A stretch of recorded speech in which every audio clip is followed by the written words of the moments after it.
Hey everybody, it's Erik, co-founder, partner of Village Global, a network-driven venture firm. And this is Venture Stories, a podcast covering topics relating to tech and business with world-leading experts.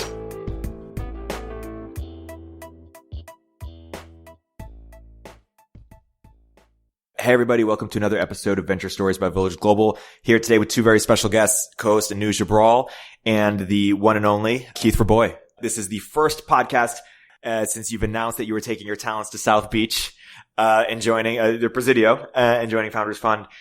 Is the NBA free agency analogy apt? During going to the Warriors, but just NBA free agency broadly? No, I really don't think so. I think it's very difficult to move venture funds. First of all, you're on typically a 10-year vesting cycle, and so it's very difficult. B, you have a lot of inherited relationships with founders and companies that are very difficult to transition.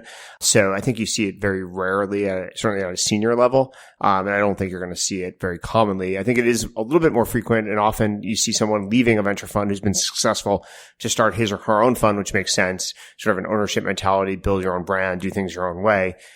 That'll continue. That's happened for 40 or 50 years, and that'll continue. But the transition of senior people is pretty rare. Like Peter Fenton, moved from Excel to Benchmark. It's pretty uncommon. But you're seeing it more, right? I mean, Sarah Tavel to Benchmark. Yeah, I mean, I don't know how she wasn't a GP at Greylock, and she'd only been there a little bit of time, and so the longer you're out of fund and the more you're a GP, you take LP's money based upon your credibility, your brand. You invest in companies who often choose to work with you and work with a fund because of a specific person or personality.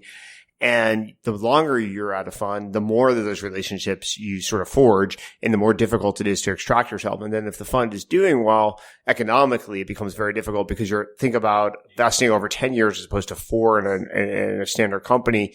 And every new fund that you're a partner in starts a new 10-year clock. So it becomes pretty difficult, and that hence rare, and I don't think those dynamics are going to change.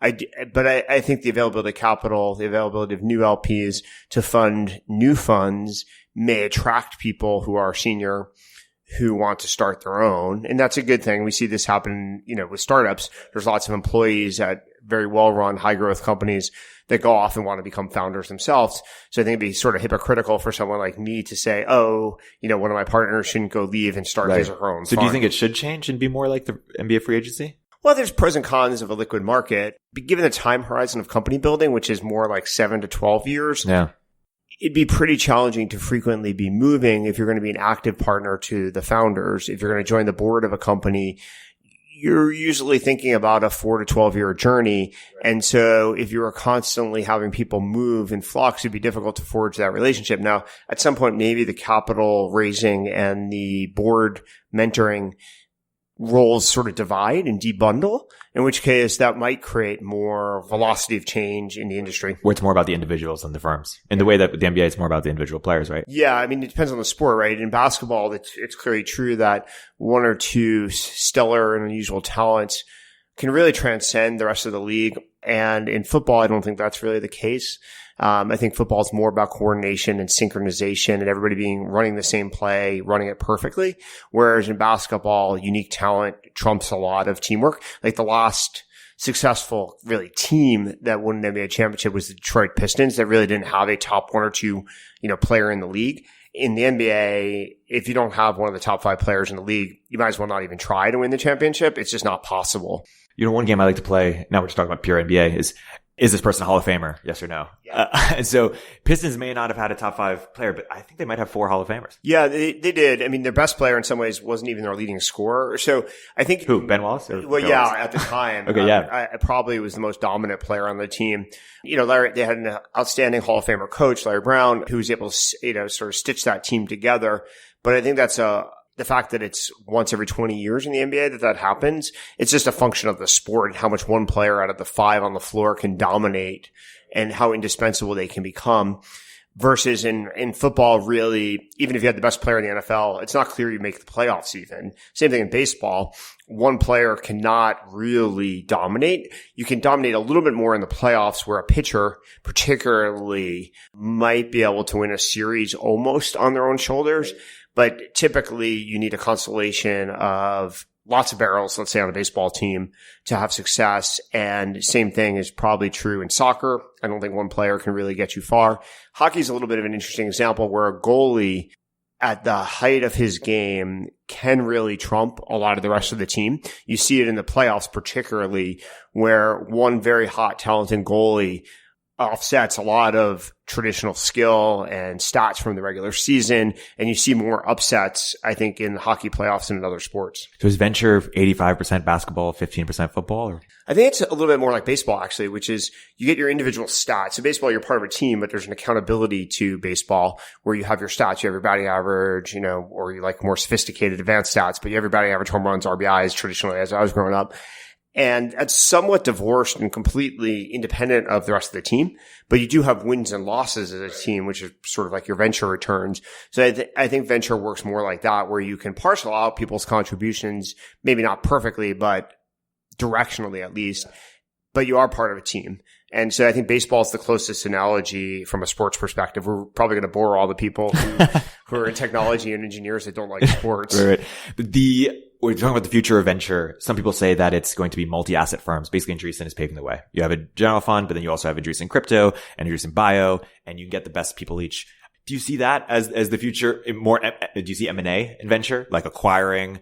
Will founders want to acquire Village Global or smaller seed firms so that you can get? What's your price? Yeah, yes. Everyone has a price. Get the best assets. No, I don't think you can really acquire in venture. I think Kleiner almost did with social. Yeah, they did, and it didn't work out. And I don't know if it would have worked out how they proceeded. I mean, certainly experimentation and innovation is worthwhile, and maybe someone figures out a formula. But the industry, at least at the early stage investing, which traditionally has been denominated by venture capital, so I think of seed, Series A, maybe some Series Bs, first growth capital, is much more art than science. And therefore, the people who practice it are much more artisans than scientists. And scaling that has proven to be hard. And therefore, I don't know about the acquisition. I also think with the availability of capital being so broad and widely available and, in effect, inexpensive, the incentives to combine are not there economically. In a world where there was only a fixed number of LPs and a finite amount of capital allocated to the venture capital class, I could see an argument for people putting 2 and 2 together and getting 5. But where LPs are looking for new and interesting managers to invest in, and where there's more allocation of venture than less, I doubt that's true and change and won't change until the availability of LP capital shifts. It's interesting. When you talk about the future venture, you're starting to see these different experiments, things like AngelList, things like multi-asset firms like Andreessen. You're starting to see different funding models like ClearBank sort of lending against marketing spend. If we're doing this podcast, which we will, a decade from now, what are we saying about how venture has changed in the last decade? I'm not sure it's going to change much. The more I'm right about that it being an art, not a science, I think the less it changes. How much has baseball changed? Very little. Basketball's changed more. If we use our sports metaphor, football hasn't changed much since the 1970s. There's a pretty radical transformation post the 70s in terms of offense and passing and the importance of that. But really, football in the 1980s resembles pro football in the 1990s and the 2000s and this decade. So I think it's pretty rare. I think there's a lot of hype about venture changing. But when you look at a couple of things, who's leading the most interesting company rounds, there's mostly the same people. When you look at who's generating the most returns, now admittedly that lags by 5 years at a minimum and 15 years more commonly, they're the same people.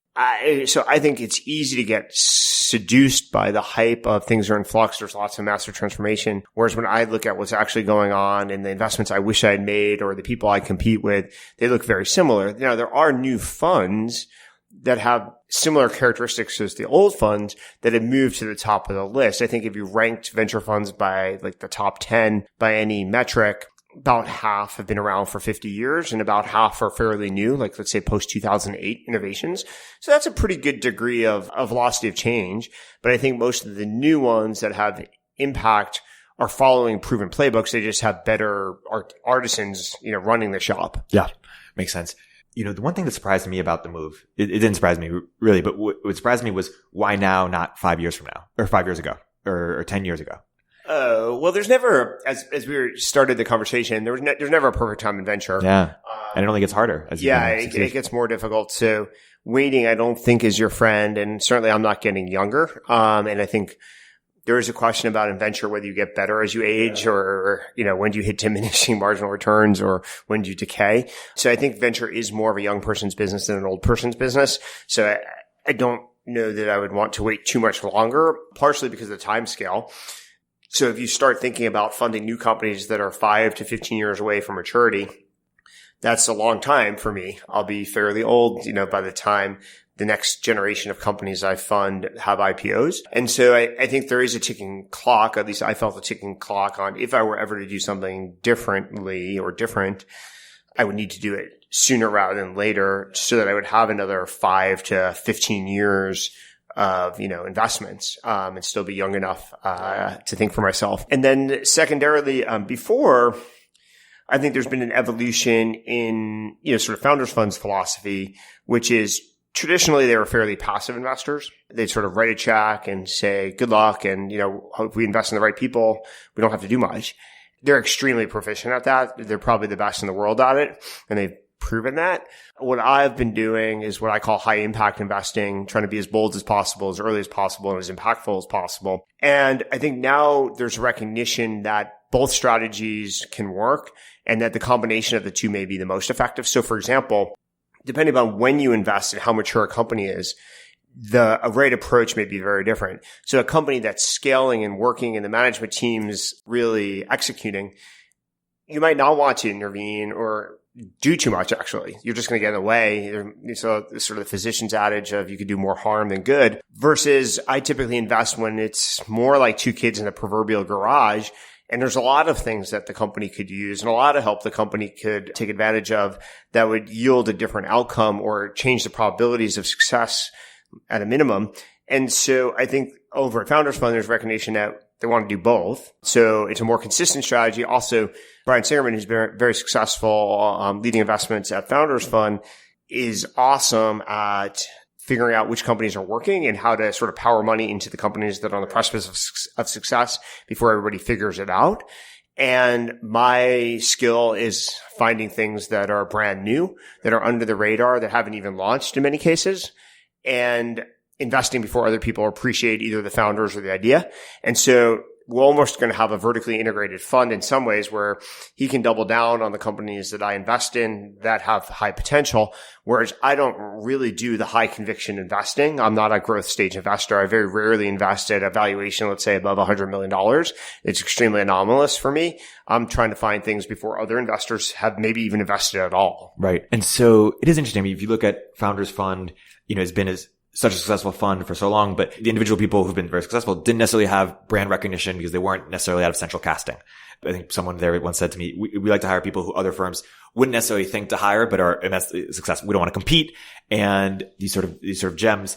As you look at the future of Founders Fund, 5 years out, 10 years out, besides what you just said, how else does the firm evolve? Like what other kinds of partners and teammates will you bring on? And will you do different experiments? Like what will Founders Fund look like? So I don't know. I'll start on Monday. So it's March 4th. We'll figure it out then. Yeah. But, I think what the fund does well is what's your hope for it? But my aspiration is that we'll continue to do what Founders Fund has always done, which is find undiscovered talent per the Peter Thiel sort of philosophy of life, typically people that would not be hired by other venture funds, and give them rope and authority to prove themselves and give them enough apprenticeship and mentorship to help refine their skills and craft. And then promote the people who, show ability to be successful in a very competitive, hyper-competitive industry. And, eventually part ways with people who are not as good. The pro sports team metaphor works pretty well in venture, which is you're going to draft some people out of college or out of high school in basketball. And you're going to watch how they perform and you're going to coach them the best you can. And some are going to become all-stars and you absolutely want to groom and promote them as aggressively as possible and compensate them commiserate with their skills, and then others are not. Some may be very good supporting cast, just like you have in the NBA, but they're clearly not starters or clearly not all stars. And so I think Founders Fund has always had that mentality. They have a lot of younger talent running around the place. I happen to know them all, which is actually interesting. I've tried to recruit most of those people before for companies I was involved in or for funds I've been involved in. And, or, some are friends of mine as well. So I think I felt very comfortable joining, but I think one of the most exciting things for me was they had a culture and DNA of we're going to aggressively recruit for up and coming talent and watch and learn from them and then promote. Yeah.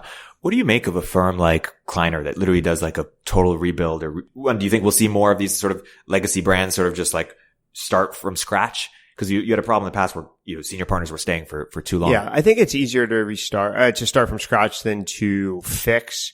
It's no different in technology startups. I think the Yahoo rebuild, fix Yahoo is a tremendously difficult challenge, like let's say for Marissa. And I think that's true of venture funds. I think it may be easier just to restart the cap table and work from there. So we'll see how that plays out. It'll take 5 or 10 years to really know. But and that one might work, but it doesn't mean that that's a formula that would work for most. That's a Nick strategy, which I can't recommend. Well, I think, the classic thing people say in venture, because it is a talent-driven business, is the transformation of the fund as the talent ages is a challenge, and knowing when and how to do that, nobody has a perfect answer. I'm shocked and amazed at how well people like Sequoia and Benchmark have managed it, whereas other funds that were at one point as successful as Sequoia and Benchmark have not. Yeah. So you were at 6 years at Khosla, and one of the things you said you learned there, you learned a lot of things there, is the difference between being a venture capitalist and an investor, an angel investor. Talk about that. Yeah, there's several dimensions. I mean, investing in some ways is easy and easy to make money and less psychologically satisfying. Investing, I think of as a process of giving capital to someone who turns it into more capital. And that I already knew how to do. I'd have been an angel investor for maybe 10 years plus before I joined Coastal Ventures. But venture capital is a business. It's like running an enterprise business. And you have shareholders just like you have in a business, and you compete in a hyper-competitive world, whereas angel investing is a lot less zero-sum. And venture capital, you have time horizons of what are you trying to accomplish and how do you create a competitive advantage over time that's durable. I always thought of my job as more like running a business and less like an investor. Whereas when I was an angel, I was much more like an investor. The business is, like any other business, is more complicated than it may appear from afar. And so I don't think I totally understood much about the business of being a venture capitalist. I've certainly worked with a lot of venture capitalists, and I had many venture capitalists on my boards over the 13 years as an operating executive.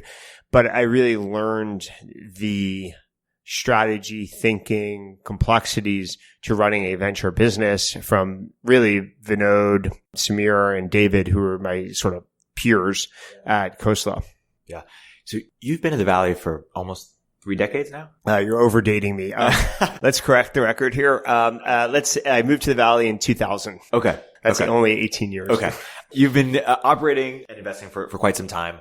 And when I think of, as someone who's a friend and mentee of yours, when I think of describing Keith and Keith's goals, in essence, I think of a few things. One, I think of operational excellence, commitment to hard work and great results, and winning. When you think about your life goals, because you don't have to be doing this anymore. You could be doing whatever you want to be doing. I could do berries 4 times a day exactly. instead of twice. That's what yes, totally. You're slacking at just doing twice. How do you think about is it sort of, hey, I want to have 20 IPOs? Or how do you think about your goals and what are the underlying motivations? Well, the most important thing that I've been able to achieve so far, and I'd like to, if anything, amplify or accelerate, is I've been able to propel various people forward and give them the opportunity to succeed on their own. And many of them have been extremely successful. So identifying people who have the potential, giving them enough guidance, feedback, mentoring, and opportunities, and watching. So that's the most exciting thing has been the most exciting thing over the last 18 years. It's actually pretty consistent because you can do that as an executive with people you hire. You can do it as an angel investor in terms of people you back and fund, and certainly can do it as a VC. So that would be by far the most important thing, is the number of sort of successful people I can help sort of mint. The second is actually, creating companies that revolutionize the world in different ways and propel the world forward in positive ways, have sort of positive impact through companies. I think companies are a great tool to change the world. Maybe the best tool to change the world, and being able to fund them, give them the oxygen to validate that they can do what they aspire to do, and then other people can give them capital later once it's sort of proven, is pretty important. And those companies tend to correlate with outrageous outcomes financially, because if you have disproportionate impact in society, you tend to be an important company. If you're an important company, you tend to persist. And if you persist, you become one of these iconic companies. So the more iconic companies I can be involved in and help either generate or propel, the more excited. So I measure that, because all these things, you need some method and methodology for measuring, and no empirical metric is perfect. So you're simplifying. But in simplification, I think an IPO is a good benchmark for that, because you've sort of set the company up to be a permanent entity and to do disruptive things or revolutionize industries or the world on a kind of a sustainable basis. So I would like to be involved in an active way with the most IPOs. Right. And are you at 15, 10? I've lost 8? track. There's a lot, double digits, but I'd like, Okay. and there's another, fortunately there's a few on the way. I think in the 6 years, working with my partners at KV, I think we funded a reasonable number of very high potential companies. I think the ones where I was point person, there's a good shot for 5 to 10 of them of really being successful. So I'd like to continue that of, 1 or 2 a year on average. Do you have a number of 30, 50, 100, just as many as you can? Well, I tweeted once that I wanted it to be more than anybody else. Right. And I've been looking around trying to figure out what that is. And it's probably somewhere around 10 to 13. Who has the most? Well, I think Mike Moritz certainly has a lot. Back in the day, Pierre Lemon had a lot. Vinode's had, quite a few. So I'd have to actually line them up, but I think I've got a pretty good shot of ultimately. Yeah. I mean, YC may have just based on shots on goal. Yeah. YC is different. They're not certainly active investors. So it depends on how you compare, but yes, given the number of companies, they funded 1,300 companies or so right now. And that's a very different model. I think they will have, 20 to 50 IPOs. So that beating all of YC would be a pretty significant challenge, but maybe that'll keep my adrenaline flowing. Yes, totally. One question I have for you is, so right now you do 10 to 20 investments a year? Less, more? Yeah, about one a month. That seems, it's a little bit more spiky than that. That's like a simplification, because I can go 3 months without any investments and then 2 show up. Yeah. And my question for you is, so YC's on the extreme end of doing, 400 companies a year. Obviously can't spend a lot of time with 400 companies, but you have no shortage of ideas for opportunities, new companies, and a pipeline of really incredible people. What prevents you from doing more? From more open doors, more seed bets, more? Well, time. A good investor is more like a psychologist than anything else. Each entrepreneur and each company I get involved in requires a lot of interaction. That time is scarce.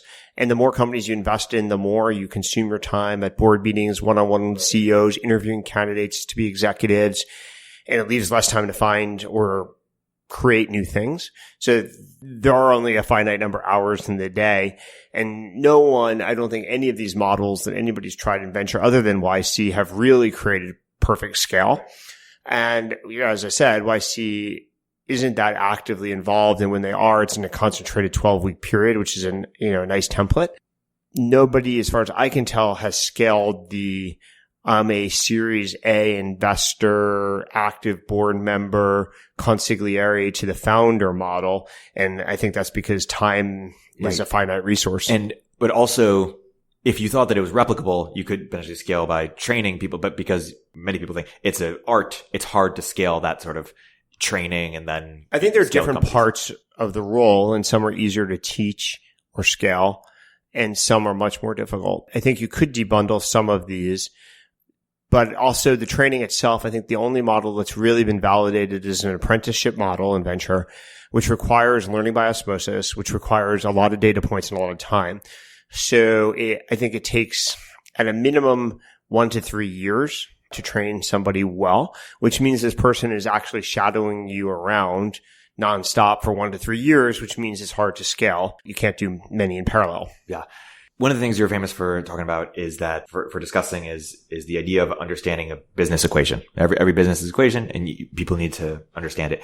Can you give an example of a business you funded in the last couple of years that you haven't spoken about before, Square, et cetera, the ones you've spoken about, what the equation was and how they figured it out over time? Well, let me backtrack why the equation is that important is, let's try a simplified equation to start, which is there's 3 variables. What tends to happen in a company is that different parts of the company will optimize one of the variables. And that doesn't necessarily lead to the optimal outcome. So the important thing for an executive, the more senior, the more important, is to understand the trade-offs or the relationship between variable A, B, and C, because sometimes the net output, which is what you really care about, may be compromised by maximizing one of the variables as opposed to the other one. Where the rubber really meets the road and where this is very actionable as an executive is when you hit resistance on tweaking one of the variables. The really strong executives and founders and CEOs know that they're hitting sort of disproportionate resistance. And rather than fighting uphill on this one variable, they realize that they can tweak a different variable and that the multiplication will net out to be the same or better. And so that requires, though, understanding the relationship and the weighting of the different variables, as well as having proficiency. And this is the hardest part, proficiency across those dimensions. So for example, let's put some labels. Let's say one variable is sales, one variable is marketing, one variable is product, just simplifying. Add another layer, one variable might be pricing. Unless you're actually competent at all four of those disciplines, knowing which one to tweak and how much you can tweak it and where the leverage is, like i.e. where there's less optimization, is almost an incompetent decision without having significant expertise in each. So it's very difficult to find executives who are that broad, but where you see the breadth of understanding, they actually have a natural feel. And sometimes it plays out this way inside a company. And I've had this feedback, occasionally raised about me, is you just have this instinct of which one to tweak. And it may look that way to, a junior colleague who doesn't really understand, because you're just like constantly right about which one to prioritize. Like, okay, do this, not that. And they can't reverse engineer why you're tweaking variable C, not D or not B, but it always works. And when they want to tweak B and you're saying, don't do that, and they go try doing it and it doesn't work, you sort of already understand in your own brain why that's kind of a dumb idea. But the natural inclination of where to double down is a function of really understanding the equation in your brain. And so the people who do this well look like it's easy because they always sequence and prioritize things.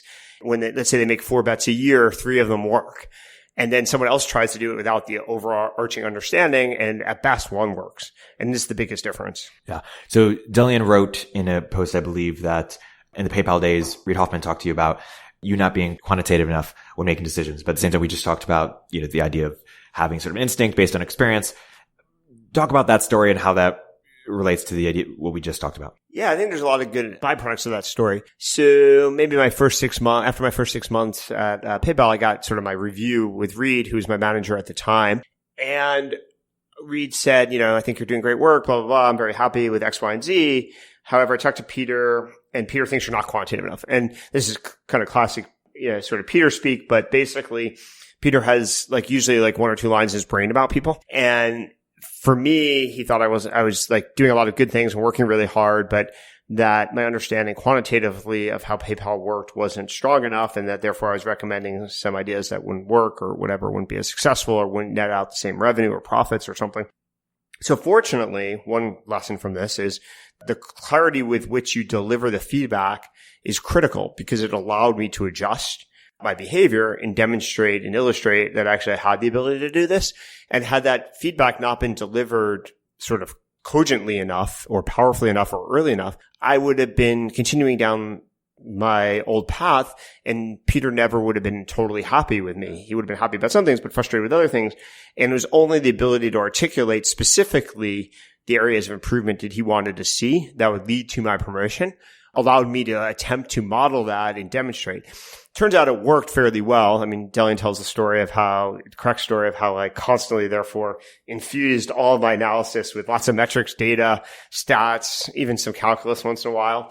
And it worked because I got the feedback from Peter, 3 to 6 months later, that he was pretty impressed. And to this day, actually, Peter and I joke about that I'm probably much better at statistics and he's better at calculus. And it's all a function of this debate in early 2001. Yeah. So we were just talking about business equation. Do you think that is a nice analogy? Do careers have equations too? Do you think it comports? I'm not sure. I don't know if it's as formulaic. I think it may depend upon the career, actually. There are some career paths that are common, and there's a lot of, and anything that there's a lot of, you by definition can kind of model and turn into a math equation. And then there's some career paths that are kind of one of a kind. I think that's probably harder to model and turn into an equation. So I'm not totally sure. I haven't really deeply thought about this. Do you think there are principles that apply between like startups and career thinking in the sense of, you could say career, like find out where your unfair advantage is, double down on that, find yes, product market absolutely. fit there, I think this applies to venture, it applies to startups, it applies to professional endeavors or career, which is you want to find what you can be best at and exceptional at and sort of in some ways the rarest skill you have. And you want to leverage that as much as possible if you want outrageous outcomes. The more you're commoditized and the more you're competing on a commoditized dimension, by definition, you're going to land in the middle of the bell curve or at least be subject to whims or luck. The more that you have a unique skill, the more you can articulate that skill and leverage it as frequently as possible, the more you can offset random waves or luck. Right. So you advise a lot of people as they think about career moves. Our whole podcast last time was a deep dive into that. But one question I didn't ask you is, I was framing it two different ways. One is, what's a mistake that you see people consistently make besides joining big companies, if you feel like that is one? And two is, what's an uncomfortable truth about building a career that many people know but people don't articulate? Perhaps, for example, like early employee equity is often off on risk reward. Yeah. So, there's many misadventures one can go on, but let's say some common refrains. Trying to choose which company is going to be successful is a fool's errand, particularly early. The best venture Hall of Famers basically are about 30 to 40% right. So if the Hall of Famers in the world are going to be 30 to 40% right, the idea that you as an individual, without the professional expertise and certainly not without the Hall of Fame ability, are going to cherry pick successfully your first company makes no sense whatsoever. So I always recommend, and we've talked a little bit about previously, select your boss, which is a more tractable problem for a normal person. And you want to select your boss from someone you can learn from, who's excellent. And if that goes well, you'll be preparing yourself for over a longer time horizon, whether it's 5 years, 10 years, 20 years, to be in the right place at the right time. But that you shouldn't try to choose what the right place, right time is, especially early in your career.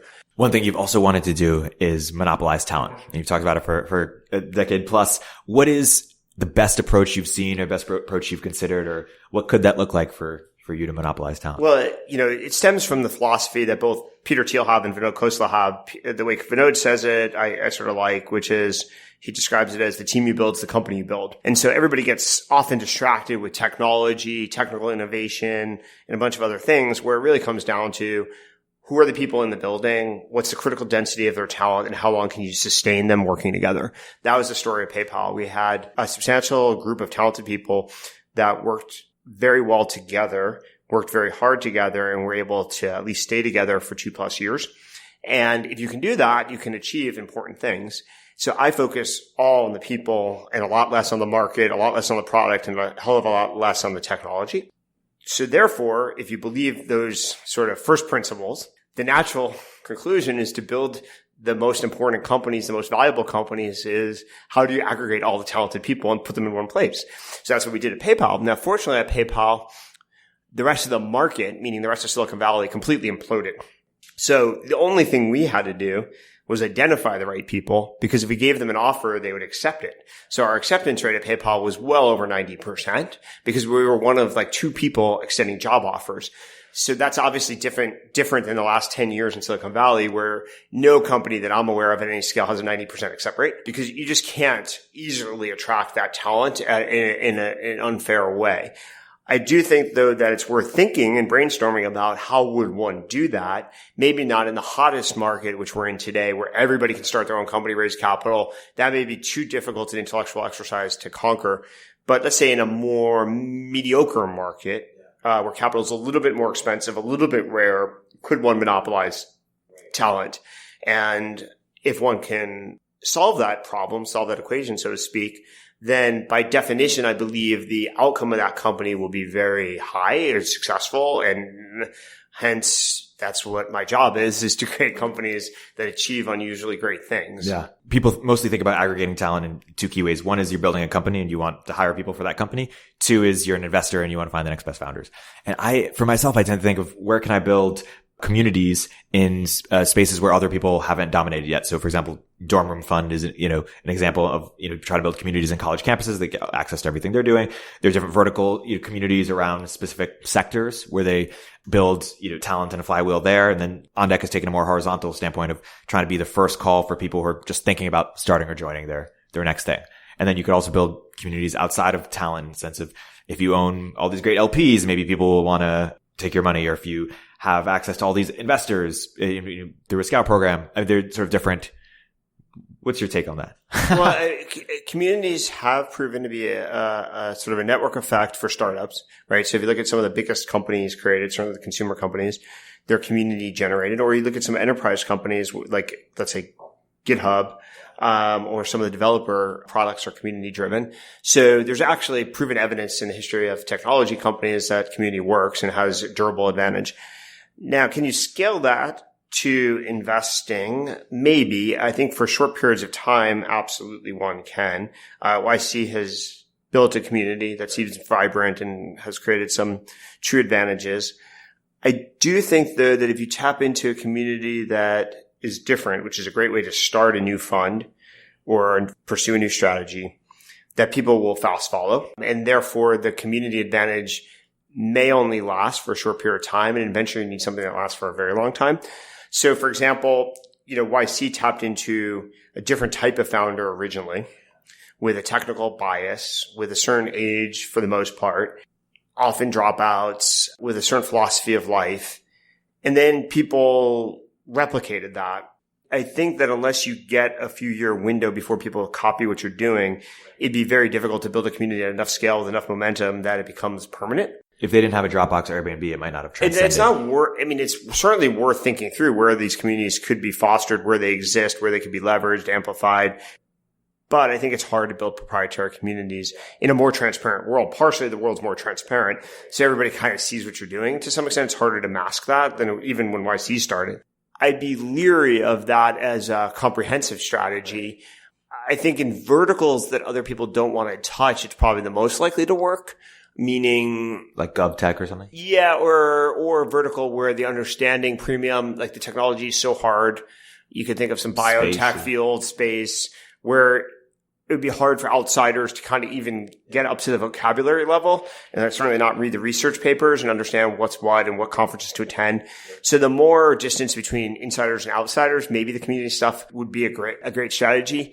I don't know the answer on how to do it horizontally. I'm more interested in horizontal execution. So for me, the community approach has felt a little bit difficult. I can see some ideas I'd like to play around with, I guess, experiment with around horizontal communities. I actually think truthfully, it's easier to be horizontal within a company. Like, so for example, my time as an executive, I could probably have 3 to maybe 8 mentees, kind of proteges at a time, because I'd go from task to task, meeting to meeting, and I could have different types of people work on different types of projects, give them feedback, have them shadow me, see what they could accomplish constantly. In venture, it's hard to do that in parallel.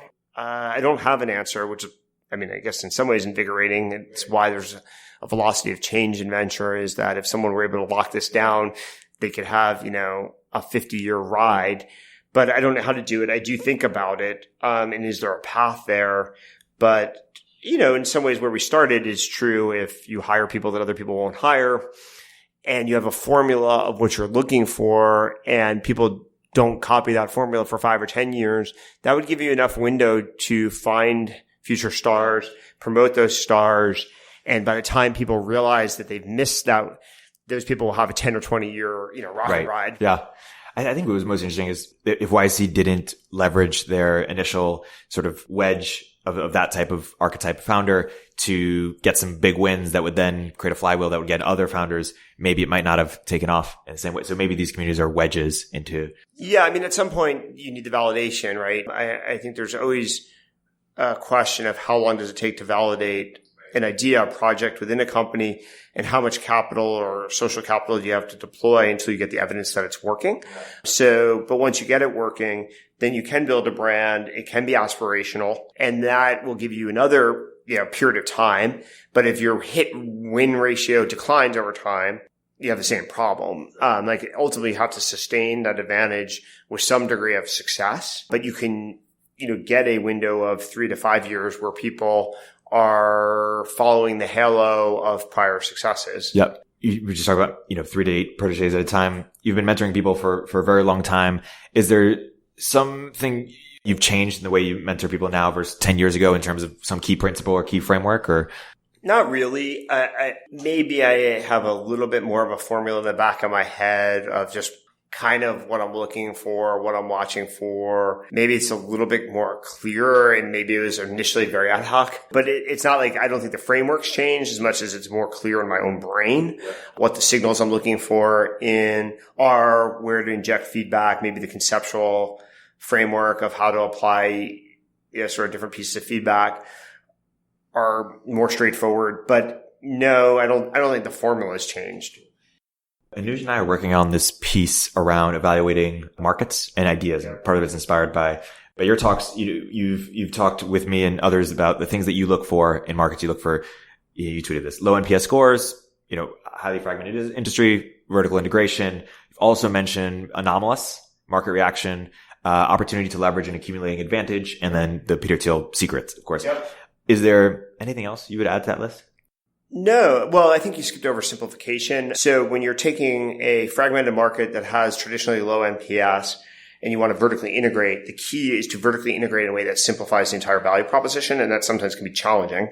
But I think simplification is indispensable to controlling the entire experience and delivering a high NPS. It's difficult to do without the simplifying step. So I'd probably highlight that. And then you want to have an accumulating advantage that basically translated, because sometimes people get confused by the phrase, basically means the business gets better every day, gets easier or better every day. Yeah. Peter Thiel also wrote about timing and then allowing for expansion into adjacent niches.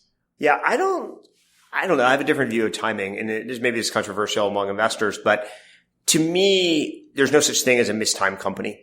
I think it's the founder's job is to triangulate to what's possible. And so to me, when the founder says I was wrong about the timing or I missed the timing, it just means you need to do your job. Like you need to plan for what's possible today and figure out hacks. So for example, Square started with a card reader. It was a device you plugged in, a hardware device you plugged into at the time, basically just your phone, whether Android or iOS. And Jack always thought of it as it was a temporary hack that ultimately Square would not require hardware, and it certainly wouldn't be dependent upon hardware on your phone, which has proven to be the case. It's now roughly, 8 years later, about 8 years later. But Square Cash is the engine of the company, which has nothing to do with hardware. Square mobile payments, a huge fraction. I haven't looked at the latest earnings call, numbers, but more than the majority of transactions must be running off of an iPad, not a phone. But Jack is obviously extraordinary and stellar entrepreneur, and he knew his job was to shepherd the product into the market with what was possible to do at the time, not wait for, massive inflections in consumer behavior. That's what a good entrepreneur does, is triangulates how do I get to where I need to get to, where I want to get to with what's possible to do today with hacks and bridges, not sitting back and whining. Yeah. How does that look for you on the other side of the table as an investor when evaluating if the timing is right? Oh, it's pretty easy, actually. Truthfully, it's something I learned from this old Sequoia website, if anything, is the why now question. Just every good founder has to have a great answer to why now. And typically, if the timing is going to work, the founder has a very compelling answer to what has changed in the world, in the ether, since there's not that many new ideas on our table. In many ways, ideas have been tried before, but the great founders have an astute answer to why now. And you can tell as soon as it comes out of their mouth, you're like, yes, that's a good answer. And so I would invest in a founder who has a compelling why now answer all the time. Without a why now answer, I typically am in pass mode. And that the why now can be there's a change in consumer behavior, there's a new technology platform, the economics and cost structure of something it's now possible to do, the data is available that wasn't historically available. There's a wide set of why now answers. But without that, I'm almost always in pass camp. When doing this research project, we found 0 to 1 was probably the most articulate about evaluating certain market structures, at least for written material. And one thing that Peter Thiel talks about is you want to have a monopoly in a certain niche. Or niche is what Twitter told me how to pronounce it. And do you agree with that thesis of starting with a very small market that you're operating in and then trying to develop a monopoly and then expand out? No, Peter and I have always disagreed on this. I'm very much a horizontal investor, and I like people who start with very broad ambition and then make it work. I think it's more difficult to do that. I think Peter may be right that his advice is more likely to yield a successful outcome for somebody. But my advice and counsel will yield better companies, bigger companies, more important companies. So I'm always looking for horizontal. I want breadth. I don't want niche markets. Once in a while, I can be persuaded that a particular opportunity should be best addressed by a niche approach. But I like to solve for all first. And it requires more capital typically. It certainly requires a more talented team to do that. But I think sometimes what happens, and the reason why I don't like Peter's philosophy, is if you attack a niche market, it's just as hard and just as challenging. It takes 7 to 12 years. And by the time you've conquered it and have your monopoly, everybody's tired and exhausted. And so you don't get around to phase 2, act 2. And so I'd rather do it all in one act if I can, if I have the team and capital that'll support that. Peter's definitely abstracting from the Facebook lesson where it did work. Facebook started as college only, then went to high school, and then went to everybody, and it worked. But I think he's overreacting, oversteering people from that example. In the example, don't get me fired. I'm going to get fired before I start. Sorry. Don't read 0 to 1. It's terrible. When you think about businesses that have prioritizations and focus, could you argue when you do a horizontal type approach that you are at the same time you have a focus on a certain niche as well? Well, you definitely need to figure out how you're going to get initial traction. So there's no substitute, particularly for consumer products, but even for enterprise products, is you need your first customers, you need your first users somehow. And typically that they may be more concentrated than randomly distributed. Although if they're randomly distributed, that might be a good thing, but it's typically easier to get a set of users that look like each other. You have to start somewhere and you have to get the flywheel going. And it's often easier to do that with a narrow segment. The problem and the risk that I really hate with that approach, though, is if you're wrong about where to start, you get a lot of friction, a lot of negative feedback. Like users don't use the product. They don't like the product. They don't engage with the product. They don't retain. And you don't know whether your product's broken or you just picked the wrong set of users to start. And there's almost no way to tell the difference and discern that when you're very early. So my approach, which is very horizontal, solves that problem because you don't have a top-down philosophy of what users you want, and you're just watching.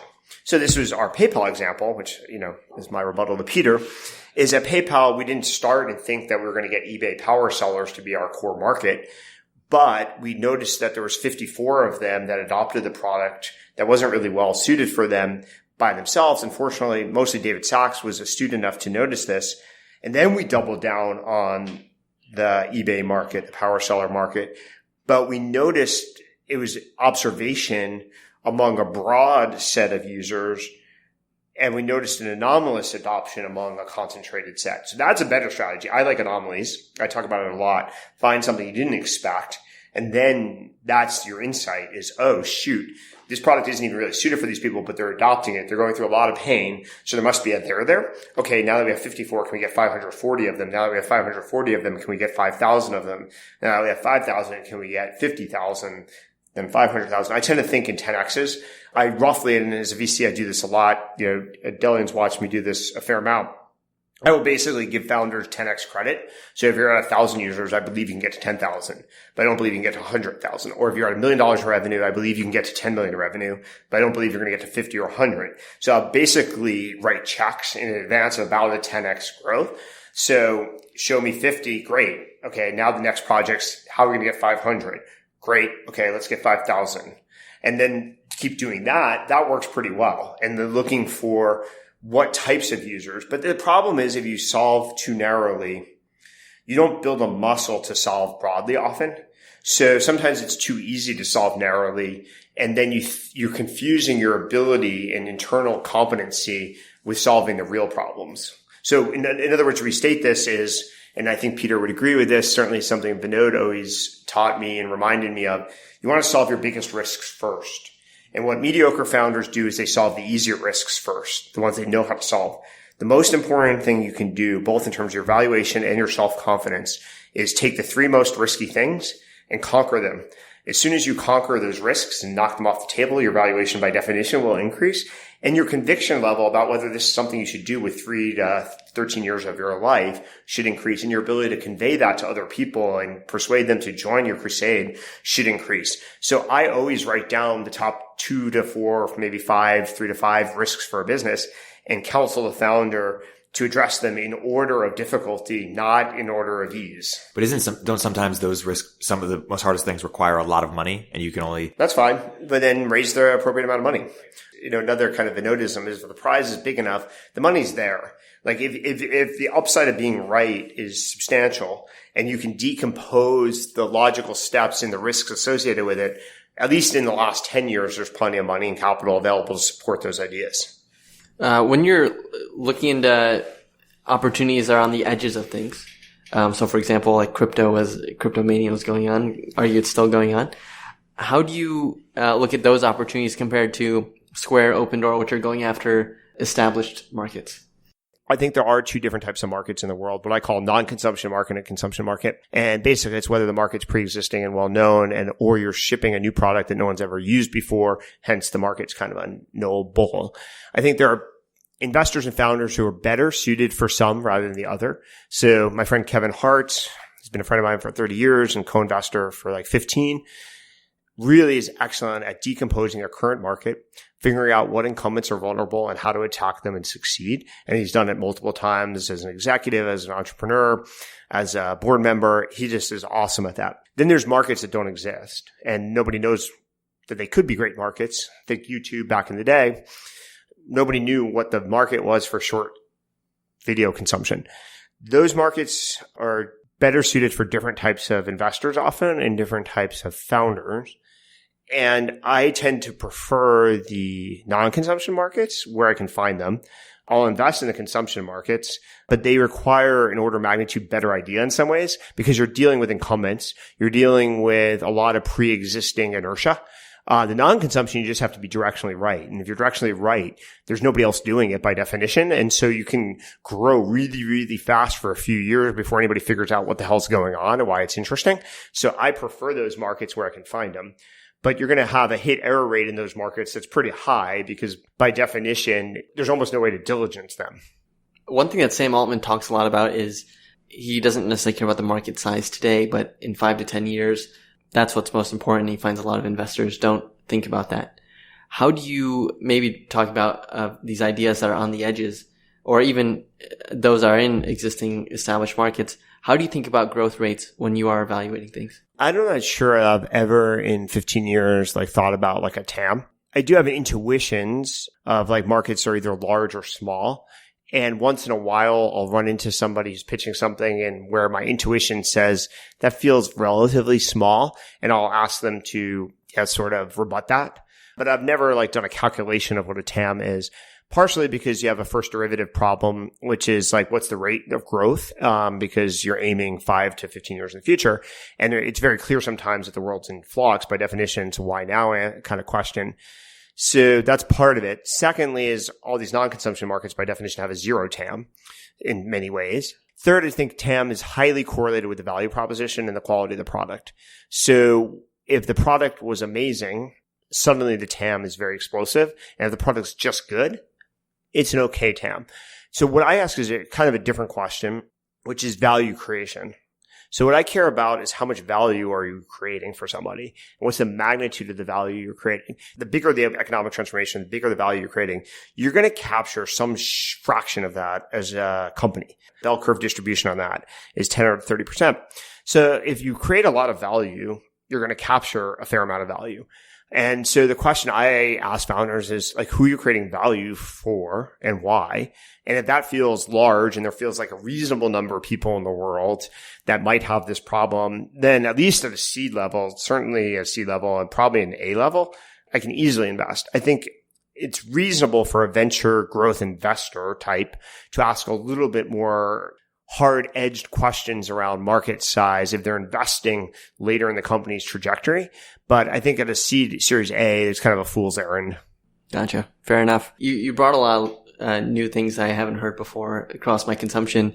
They talk about when you're evaluating opportunities, or at least within markets. In a riff on 0 to 1, what is a fundamental truth that you believe on evaluating startups that you believe most investors do not?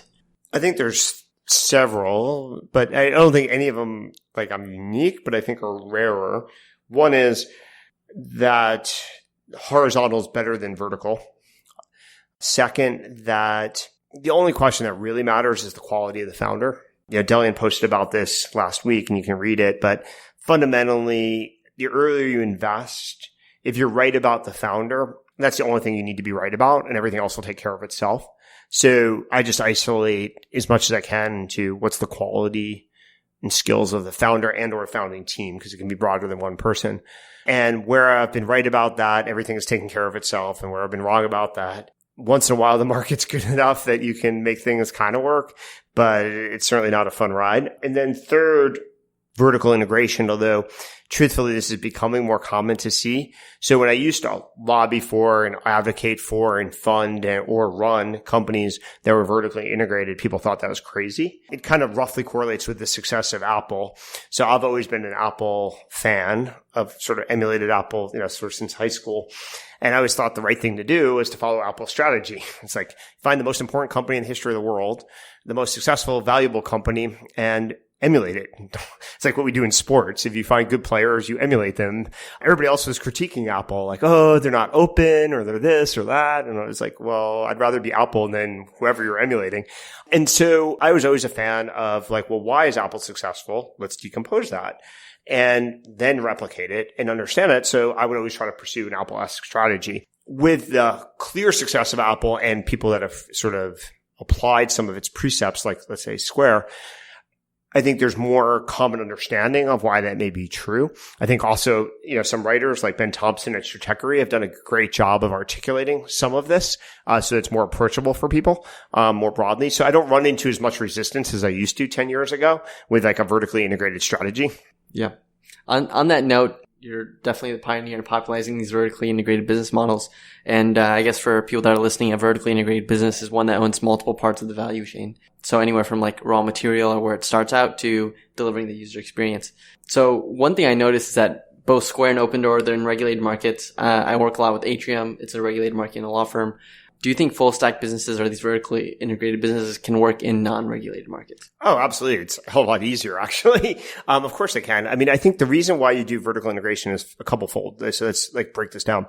First is if you care about the end user experience, you have to control the whole experience. That's the number one lesson from Apple. You cannot deliver a high quality product experience if you use components. The components by definition will be non-perfectly integrated, or there'll be trade-offs, or you'll drop the ball on that in the seams. Sort of the handoff won't be perfect. So if you actually want to deliver a world-class product, you need to control all the variables. The more variables you control, the more you can optimize so you deliver something unique. So that's the number one thing. And that applies from content down to financial services. And it's actually easier to do in non-regulated business. Think Apple basically doesn't compete in a regulated sector. And it's the kind of pioneer of the strategy. Second, the reason why you want to be vertically integrated or a full stack company is you control your own destiny. And that's very important, I think, as an investor and founder, is if I were going to bet my life for 10 years on something, I'd want to think that what I do ultimately will dictate whether I succeed or fail.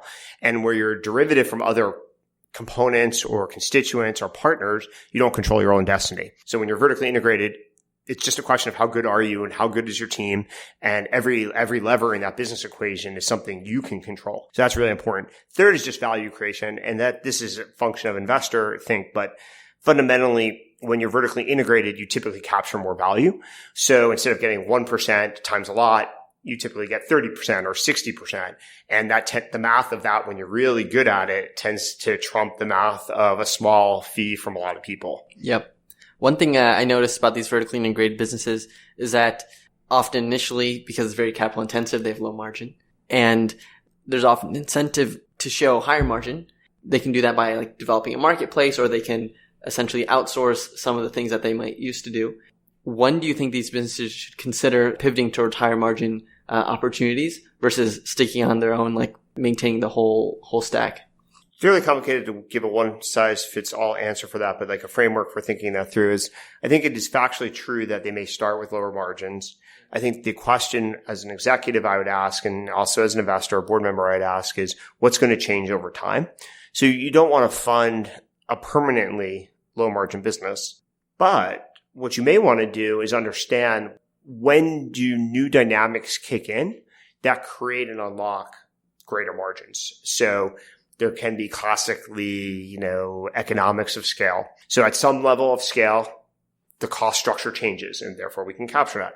Or there may be leverage points. At some level of scale, we have leverage with a particular supplier or component piece that we have to buy, and we can negotiate this down, sort of like economics of scale.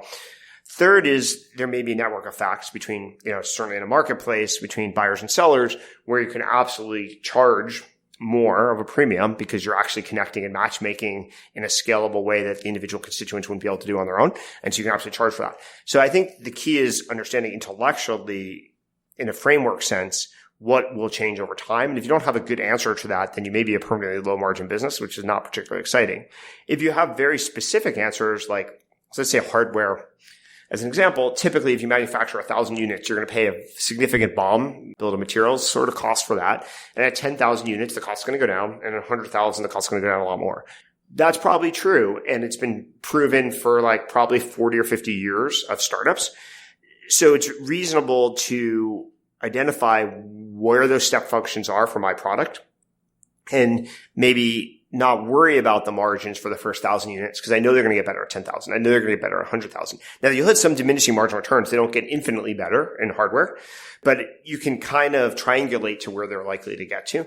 So that's very critical. Second is low margins also depend upon your cost of acquiring customers. So if you have the entire world asking for your product for free and there's nothing you have to do, it's not that bad to have a low margin business, because all your margin is going to be free cash flow.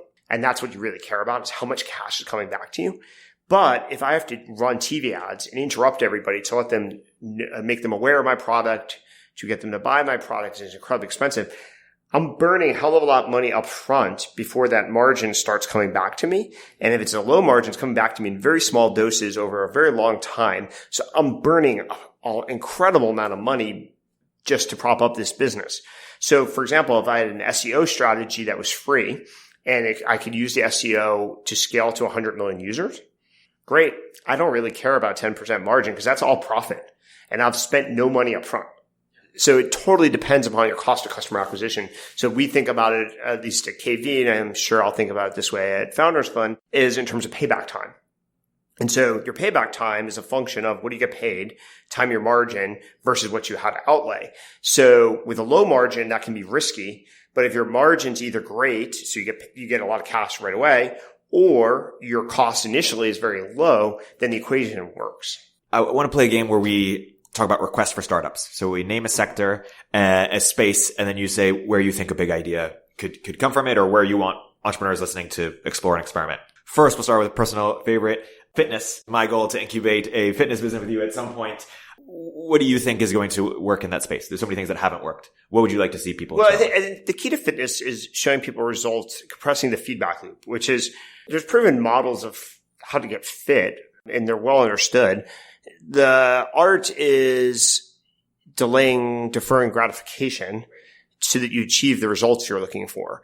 And, there's nutritional elements to fitness. There's certainly activity elements to fitness. There may be sleep elements. But net, it's a trade-off of immediate gratification versus deferred gratification. And so I think the art to this is compressing the feedback loop so that you get the positive feedback loop as quickly as possible. And that changes the dynamics. Yes, you can use data. You can quantify things. You can personalize things. Certainly you can put individuals on a program that's more suited for their goals and aspirations than the average person. So the flaw of averages is also a real fundamental driver here, that generally people give advice that's made for the population as a whole, the middle of the bell curve, because there's more people in the middle of the bell curve. You can sell more books, more programs, more classes, whatever. But I think we're going to move to a personalization model where for Keith, maybe the right thing to do is to do 4 classes of berries a day. I mean, I debate with my trainers all the time whether I'm overtraining. And the truth is my body likes overtraining. My body responds better to what would classically be thought as overtraining. I don't need a lot of rest and recovery, and I can tell the difference. I've done kind of hacks on myself. I really just don't need it. And maybe other people need more, so you need to maybe have blood tests to know this stuff. There's a lot of current world, maybe too invasive, ways to measure this. So that'll get simpler when you have less invasive, more convenient ways to measure things. But I think it does come down to feedback loops. Right. Is this related to your goals idea? That's an example. It's an illustration. Is that the wedge though? Where do you see I think that the key, I think per my point, I want to do the goals idea completely horizontally, which people think is crazy. But secondly, one of the reasons why I want to do it horizontally is that fundamentally most goals are very similar to the fitness idea, which is there is a well understood program that would be good for people to follow. There's maybe a search cost involved in identifying what's the right program to follow, but we can solve that. Once you put someone on a program, usually the trade-off is deferred gratification versus immediate gratification. So how do you compress the feedback loop? Then third is the personalization is depending upon where your baseline is versus what your goal is. You may want to put people on a slightly different program and adjust the program based upon your progress or rate of progress. No different than a tennis coach would do. So some students will pick up in their proficiency at a more rapid clip and advance to different drills at a different rate. And that's what you want to do with software. Software is really good at measuring where you are versus where you want to get to and adjusting, where books and people are not as good and proficient at that. So that's why I think all of the goals in life have these common denominators. Right. And so that's why one of the reasons to do it horizontally. Yeah. And another thing you've thought a lot about is longevity. Is there a specific idea around there? Yeah. So similar, we can apply the same concept to living. Let's say you wanted to live another 5 or 10 years productively. There's proven evidence that if you slept 8 hours a day, almost never had less than 7 hours sleep, probably engaged in some intermittent fasting or severe caloric restriction, that you would absolutely increase your lifespan. That said, how many people want to spend 30 years on an intermittent fasting program to get 5 years at the end without having confidence and conviction that it's going to work? What if, though, on the other hand, you could take let's say a micro drop of blood every day or every week, and it would actually show you accurately your true cellular age. And this is actually doable. There is a test that would tell you your cellular age today. It just happens to be $3,000. So you can't do it every day, and you wouldn't want to because it's a full draw of blood. But imagine that you could take a micro drop for $1 a day or $1 a week. Yeah. And based upon changes in your behavior, it would actually show you, becoming 30 years old or 20 years old. Right. A lot easier to keep people on a program, like going to bed earlier, eating differently, or working out or whatever differently, if you can show them direct, credible impact on their body. Yeah. By the way, you think a lot about being healthy and fit for a long time.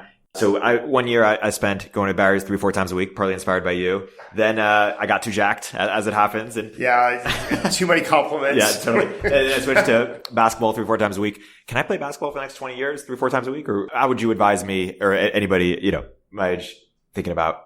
Well, let's see. You're not that old yet, so I don't think you have to 30, worry. you still play. I think you've got a little bit of room there. Basketball is probably not the single best thing you can do if your goal, it depends again what your goal is. Goal is to live as long as possible. Yeah, basketball is probably not the single best thing you can do. What's the best? The best thing to do is effectively high intensity interval training. And Barry's is very well suited. So what you want to do is you bring your heart rate up and down and bring it up to close to max and bring it back down and bring it back up. So hill sprints, you don't need a Barry's, you don't need a brand. Doing hill sprints, 30 minutes, 20 minutes up and down a hill, sprint up, jog down, sprint up. That will work pretty well. Yeah. So something like that. Basketball tends not to be great for that. Pickup's actually a little bit better than organized basketball because you don't have as many whistles. Yeah. So the interruption in basketball, you don't get the up and down in the right patterns. Soccer is a lot better because you tend not to have as many whistles and stoppages of play. So long sprints in soccer are actually pretty good. What are things like swimming or yoga? No, swimming is not good because you're not going up and down. Yoga is terrible as far as I can tell, actually. I mean, I have maybe this is my most contrarian view is that stretching is bad for you. There's actually some evidence now, but I've had this view for 30 years. The logic of the view is that almost all catastrophic injuries that people suffer, think ACL tears, are hyperextension injuries. So one way to prevent hyperextension injuries is to be tight, because your natural ability to hyperextend is constrained. So, I've actually been fortunate enough to play a lot of soccer and basketball over the years and have very few injuries. And I think it's partially because I refuse to do things like yoga. Now, it does compromise your performance, just to be clear. You're making a trade-off of flexibility versus injury prevention. I don't get injured because I don't jump or drive. You don't defense enough.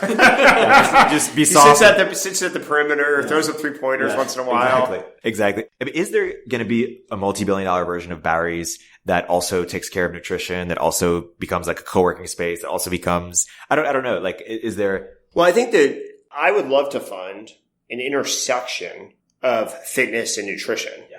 I've tried to pitch founders on this, and most of them are not horizontally ambitious enough. They want to decompose it.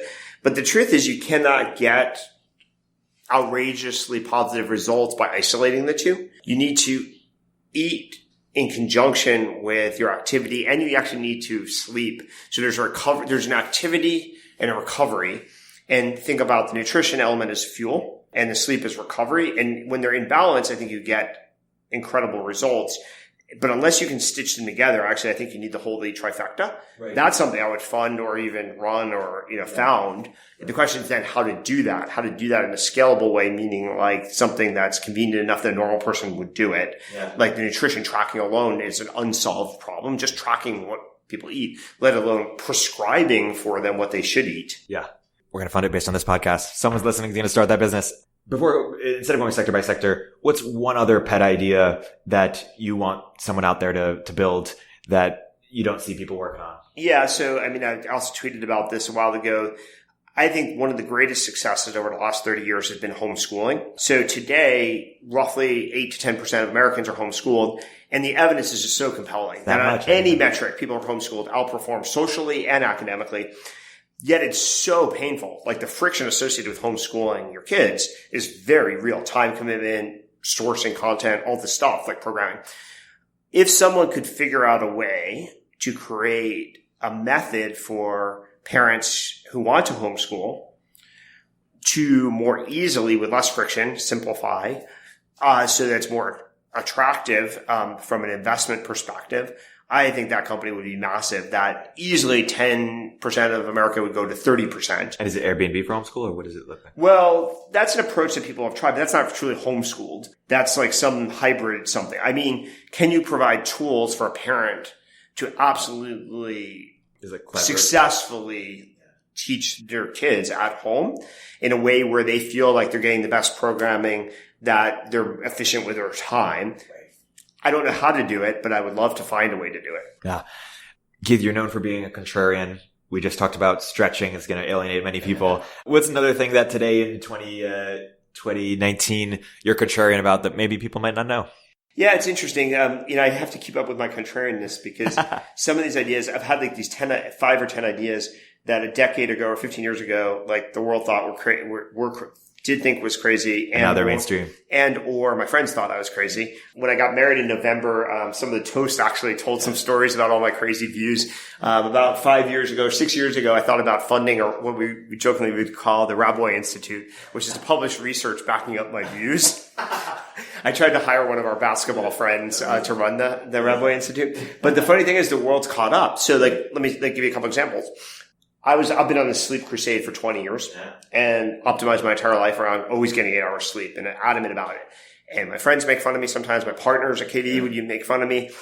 And now the research is just incredibly compelling. Just read Matthew Walker's book, Why We Sleep, and it'll change your life. People die unnecessarily early. High school students get in car crashes at ridiculous rates, all because they don't get enough sleep. And your athletic performance is highly correlated. All this stuff is about sleep. The single best thing you can do for the human race is get better, deeper, and more sleep. So that's no longer controversial. It's just a question of spreading the information now. Same thing was true of my stretching, actually, and antithesis to stretching. There was no research that supported that. There now actually are studies, and you can debate this with a pretty, high fidelity with someone, who's interested in performance and injury prevention. And it would be a much more nuanced debate than it was 5 years ago. So there's a bunch of things that the world's kind of caught up with me, which is nice. I still think ketchup is like the best food for people, which is a crazy view. And I'm probably going to have to fund that study myself. My friends really enjoy making fun of me about my ketchup addiction. But I have a few others, but I need to come up with some new ones. Because like the good news about being right is you're right. The bad news is that you no longer sound that crazy. Yes. One element to illustrate your contrarianism, perhaps we'll end on this segment, is I'm going to say a person, and then I want you to say a disagreement you have with that person. Now, you may agree with a lot of things with that person, but something where you disagree. We've talked with Peter Thiel a little bit, but let's say another thing where you disagree about that maybe people don't know. Peter. Yeah, I highlighted most of them around this monopoly niche market, I think is a big one. Or we've had a long-standing debate about how much investors can be helpful. And I think we've come to actually a pretty good reconciliation of it. May vary by stage and they might be very complementary. So I think those are the two biggest areas with Peter, certainly from a business perspective. If you became president or some political operative and you were his chief of staff, where might you disagree there? It's a good question. We agree a lot politically.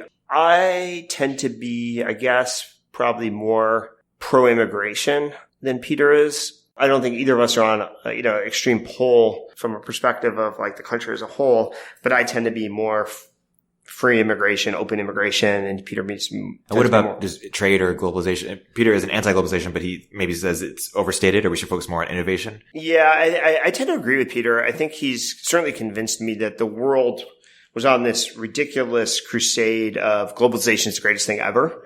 And I think the last 5 years have, really been a retrenchment from that. And the evidence across all markets, all countries is there's a lot of people who are uncomfortable with globalization. There are some benefits to globalization, but there are a fairly strong set of negatives. And so I think Peter and my views on that are probably pretty similar. Right. How about Sam Altman, either as it relates to building companies or politics or something else? Well, so Sam and I agree a lot. He officiated my wedding, so obviously a fan of Sam's. I think I've invested in more YC companies. If you certainly include my angel investments plus my venture investments, and more YC companies than anybody else, maybe with the possible exception of Ron Conway over the last decade. So clearly I like what they're doing. I tend to not like founders I'm working with to talk to customers. I tend to like to do the Steve Jobsian innovation. If it's your idea, it's your role to figure out what the innovative solution is. It's not the customer's job to describe it. YC tends to prescribe working with customers, actively working with customers. And I think there's, some probably net some room for each, but I tend to be on one pole. The YC tends to be on the other pole. So we'd probably disagree a little bit on that. Probably in the specific illustration of a actual company, Sam and I would probably agree with what the better approach is. But as a philosophy as a whole, now he's also teaching to a batch of 200 people. I'm sort of mentoring or advising or counseling a set of like 10 people on a custom basis. So my advice can be more inconsistent based upon the specific skills of a company, specific market opportunity, specific metrics that I'm looking at of what the right, sort of path forward is. From a ideological perspective, he's been on this kind of universal basic income crusade, which I think is silly and counterproductive. But if he wants to run experiments to validate my views, I'm perfectly fine with him wasting his money doing so. It's the Rabois Institute. Yeah. It's the counter Rabois Yes, Institute. exactly. Reid Hoffman. Reid tends to believe more in teams than individual accomplishments.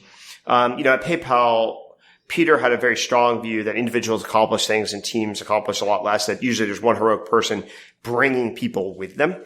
And I tend to subscribe to that school of innovation. Reid's more of the football school model, even though he's not a sports fan at all. But he would subscribe to that view where everybody gets aligned, synchronized, and executes the same play. Like, for example, you could look at pair programming as a live debate that I have with some of my friends. And I don't actually know Reid's exact view on pair programming, but I'm not a particular fan of pair programming. I think the best, sort of engineers are a bit of a cowboy and a bit of an artist and want to be that way.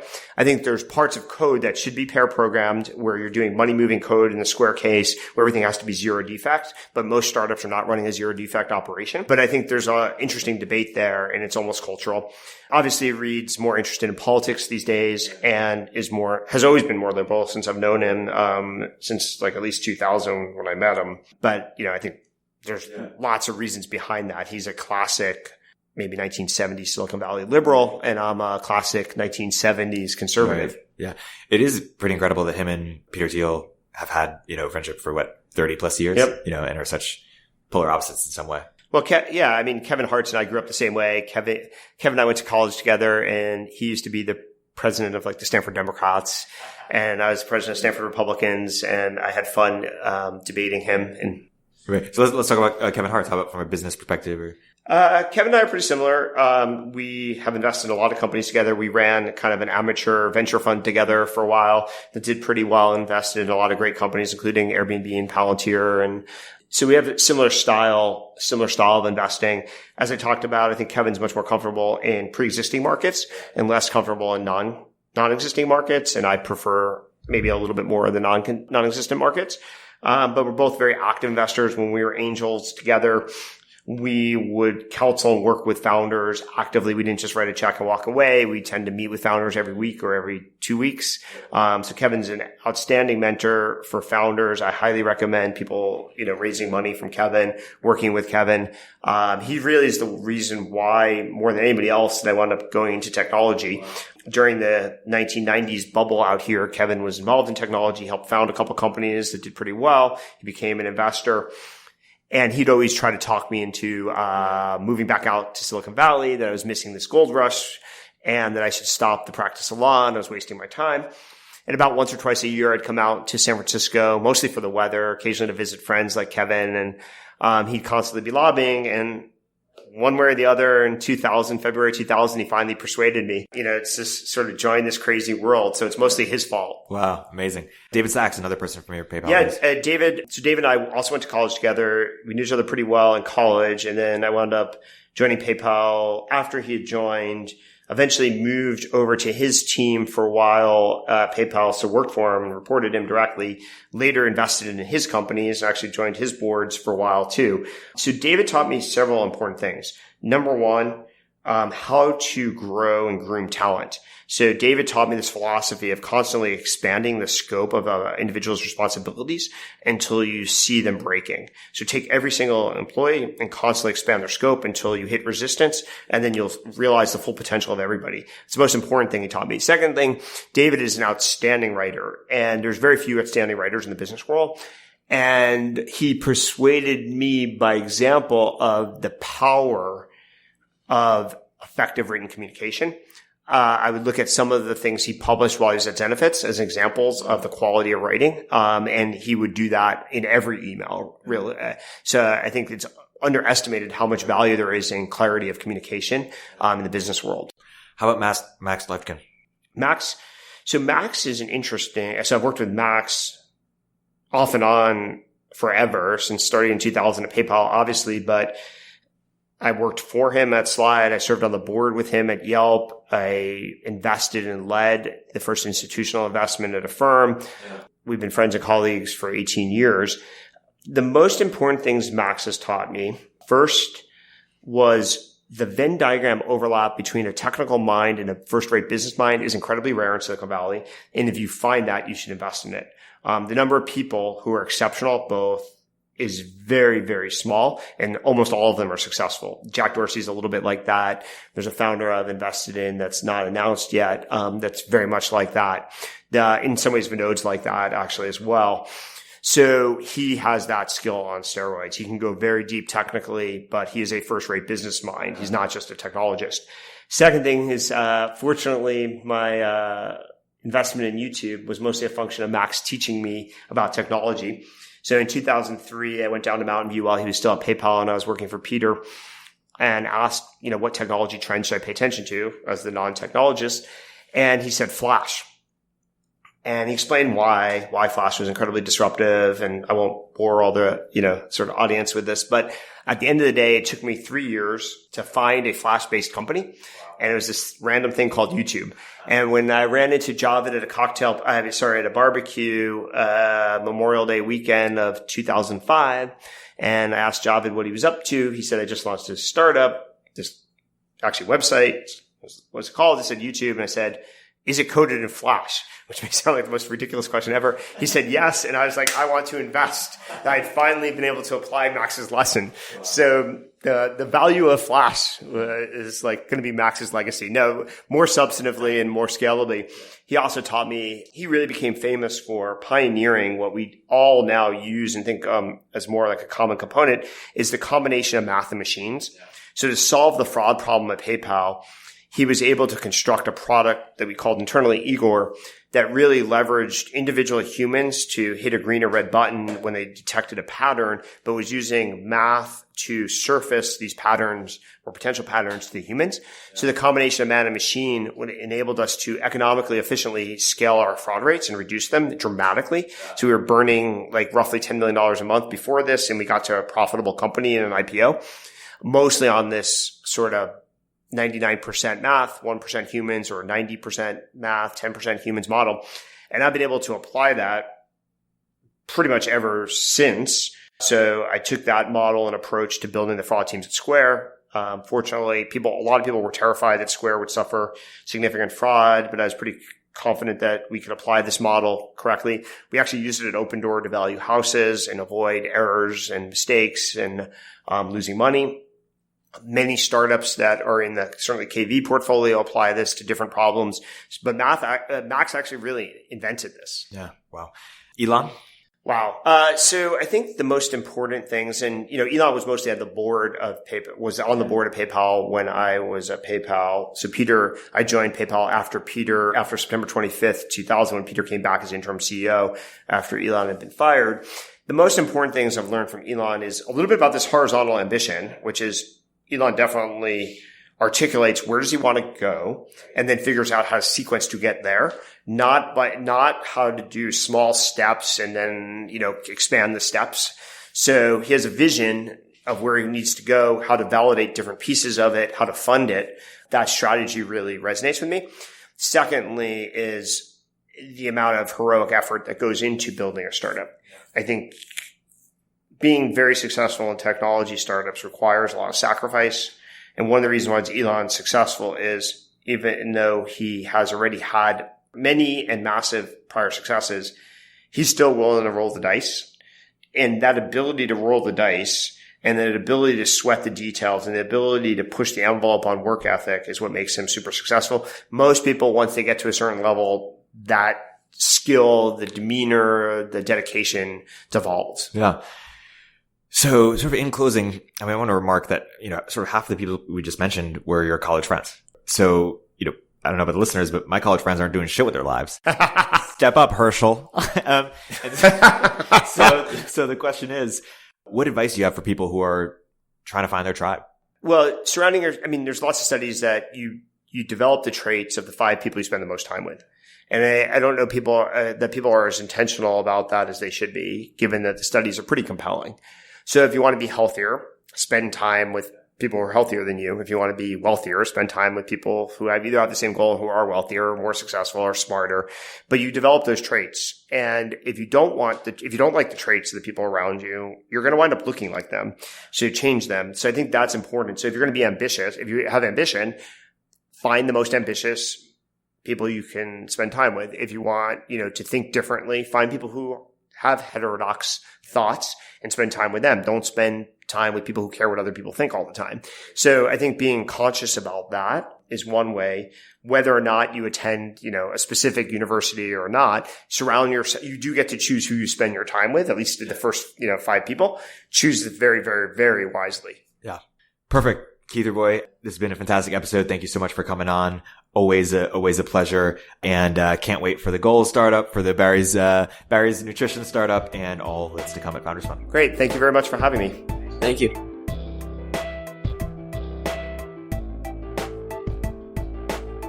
If you're an early stage entrepreneur, we'd love to hear from you. Please hit us up at villageglobal.vc/network catalyst.